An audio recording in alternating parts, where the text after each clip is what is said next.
Hello and welcome to Murphy's Garden, and today we're off on a family trip. I've got my mum and dad up and we're having a trip out to Cholmondley Castle, and I realise just doing this channel how lucky we are here in Shropshire, because we're coming down with wonderful places to visit, lovely gardens, and this is another one that's absolutely fabulous. This is a castle, pronounced Chumley, but spelt very differently. I'll put the name of it up on the screen.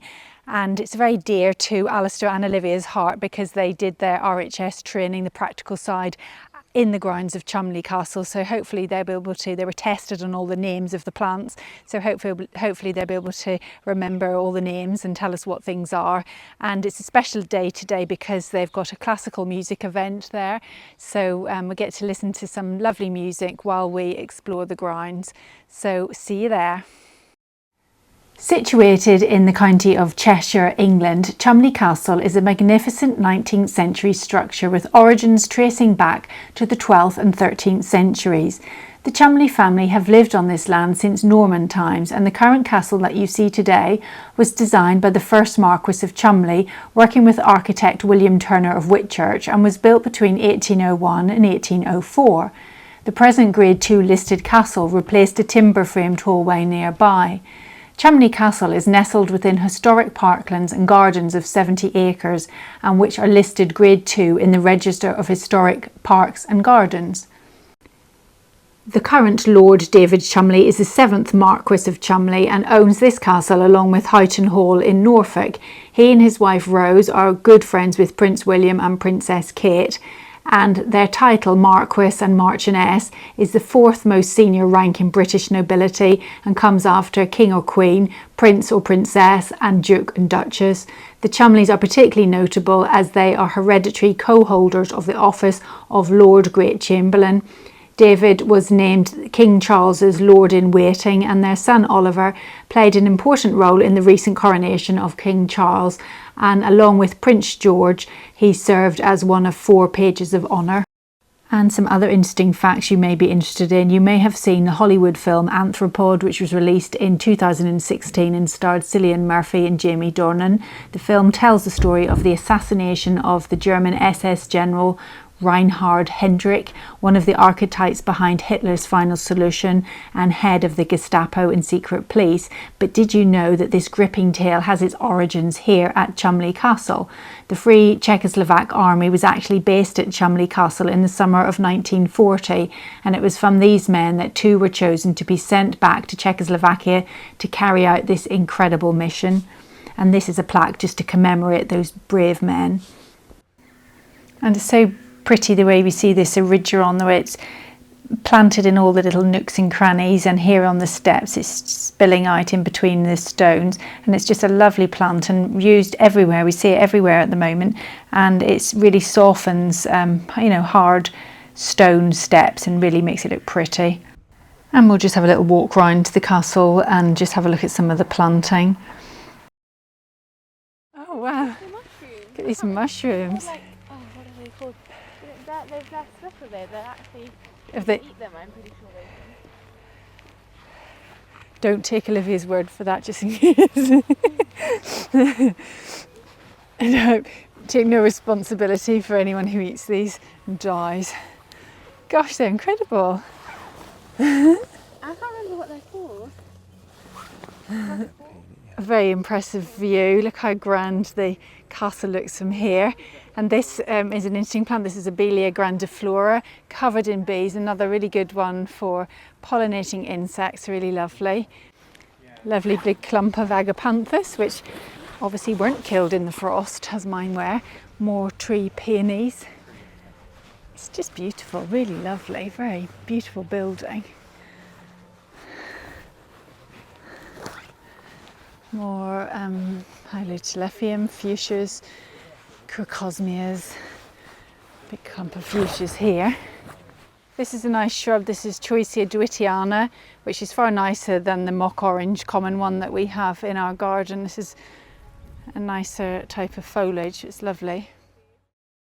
And this is the other side of the castle, and this is the view from the castle over the spectacular Cheshire countryside. Slightly ominous looking skies, we might get wet, but here is a cricket match going on, and a very civilised view of an English countryside with the cricket match in progress. Absolutely beautiful views. In memory of Hugh George, 6th Marquess of Chumley, 1918 to 1990. That's lovely. Things, but I hadn't finished it. We should have a go at doing one of these. Isn't that lovely? Right? Yeah, what would you put on it? Our coat of arms, we'll have to invent one. That's lovely. It's nice on the house. Look, we could have a little Murphy. Oh. And a horse. Look, look at the fox. Oh, that's really nice.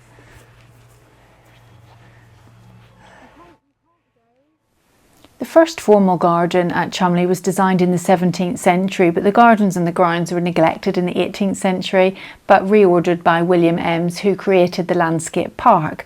After the war years, Cholmondley Castle was to become a home again, and when the 6th Marquess arrived to view his inheritance with his young wife Lavinia, they faced quite a challenge, but it was tackled fearlessly, and combining Hugh's precision and eye for detail with Lavinia's practicality and artistic sensitivity and originality, the house and gardens softened to become the welcoming space that we see here today. This is the new rose garden. And Olivia was involved in helping with the planting of this when she was a student here. So it's still obviously got to establish, but it's looking lovely. And they moved this centre structure from the temple garden with a crane, It goes up to the main part. which Alistair helped with when he was a student here. And this is the older rose garden.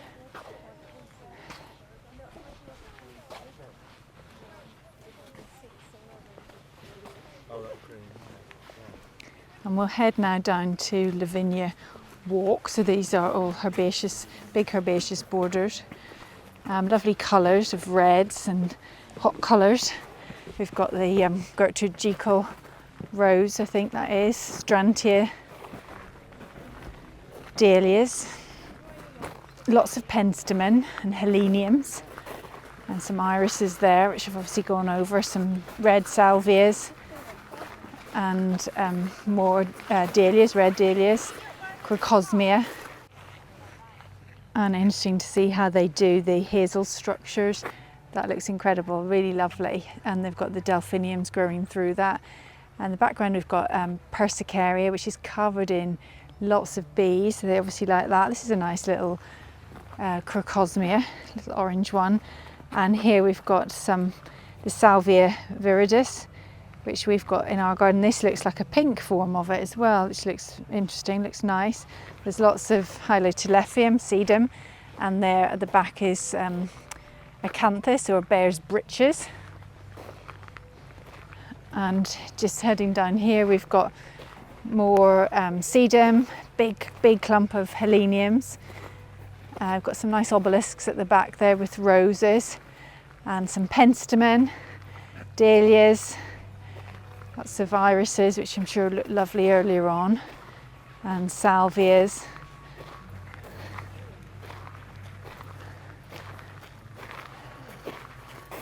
And the delphiniums are back in flower again. I believe this is not sure, is this a type of lobelia? I'm not quite sure, it might not be, I'm not sure. And the planting is just the same things repeated, so I think that's the key, isn't it, that gives the cohesion to the borders. If we just pan back, it's the same plants repeated again and again and again. I think that's what we need to do to get cohesion in our big herbaceous borders, not to make it overly complex, but just keep it the same plants repeated. And this plaque commemorates Lady Lavinia, who is the current Marquess's mother, who lived at Cholmondley Castle up until her death in 2015, and it just marks all her contributions that she made to this wonderful garden. Standing across the main drive are these fabulous wrought iron screens and gateway made by Robert Bakewell in 1722 for the old hall, but they were moved here in the early 19th century. Now Olivia, tell me the name of this tree. The Sequoiadendron giganteum. Sequoiadendron giganteum, is that what you said? Giant redwood. Giant redwood. Cool. That's the giant redwood. Redwood, planted in 1853, was named by Trevor Butcher, a friend of Chumley. If you feel the bark on it, it feels quite hollow. Look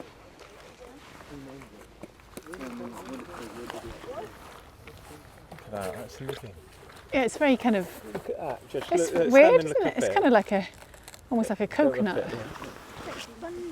Yeah, spongy, look at that. And it reminds me of my trip to Yosemite National Park in California, where these grow in abundance. I think this is the Folly Garden. Lovely pond and lovely little bridges. And it's called the Folly Garden because somewhere, Alistair tells me, is a folly. Oh, there's the folly, I spy it.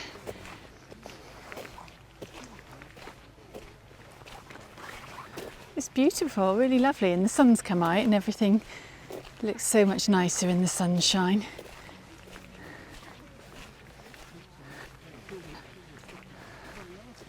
There's the folly.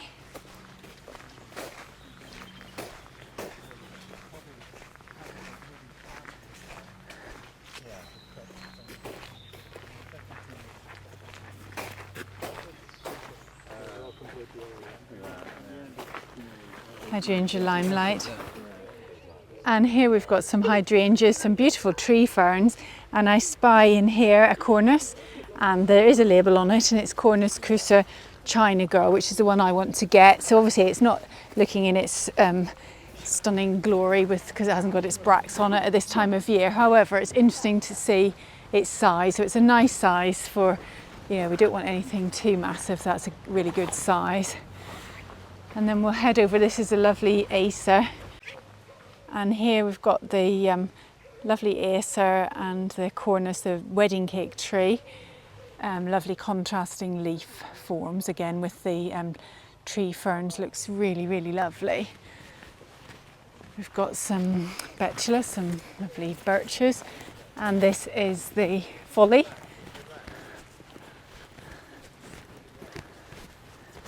We took one here a couple of years ago of the children and the Folly.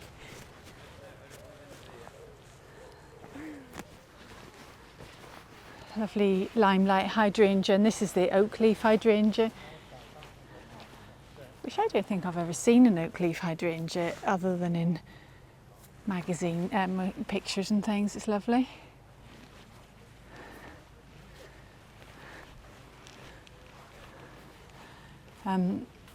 Sarcococca, the winter box, which smells lovely. More hydrangeas. Oh, they're lovely. Not sure what that is, that's interesting.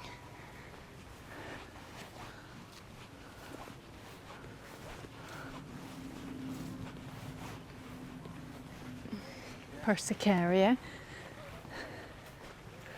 Oh, what a lovely view.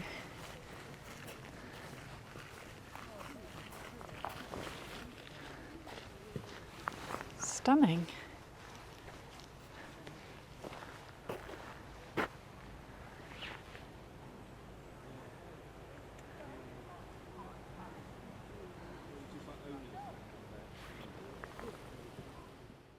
So many wonderful hydrangeas to see, all different colours. I particularly like this white one.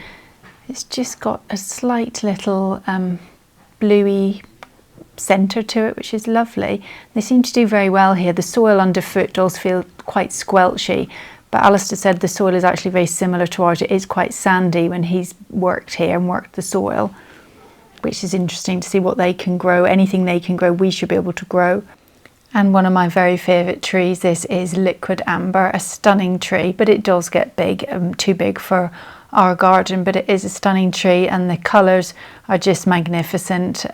You can see it just starting to get these red veins ready for autumn, and the autumn colours are magnificent, one of the very best. This is the Parotica Persa. I don't know if I like the shape of it, it's a bit of a funny shape really. And actually quite big, bigger than I thought. And if you remember, we saw this tree at the Bridgewater Garden when it was in its pleached form and looked magnificent. So a lovely, lovely tree. And this is a great place to come and see trees growing in all their splendour. Here's another fabulous tree, Cersa Def Philm, a wonderful tree, has good autumn colour on the leaf. But also the other advantage in the autumn is that the smell that is produced from this tree is a bit like burnt sugar or cotton candy. It smells absolutely wonderful in the autumn too, and it also has quite a nice interesting bark. The bark takes on these kind of plaque-like appearances and looks quite interesting. So another wonderful tree which I hadn't really thought about for a while. Perhaps we could come back again in the autumn and see these trees in their autumn splendour. Prunus Cula, it wasn't an Acergrisium, it's a Prunus Cula. Look at the bark on that, isn't it lovely?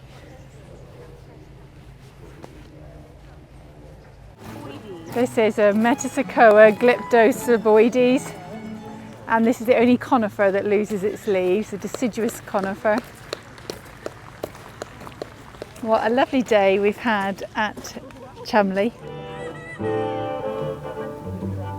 And this is the temple garden where the string quartet are playing, and everyone's just sitting around enjoying the sunshine which has finally appeared, enjoying something to drink and just watching the band play.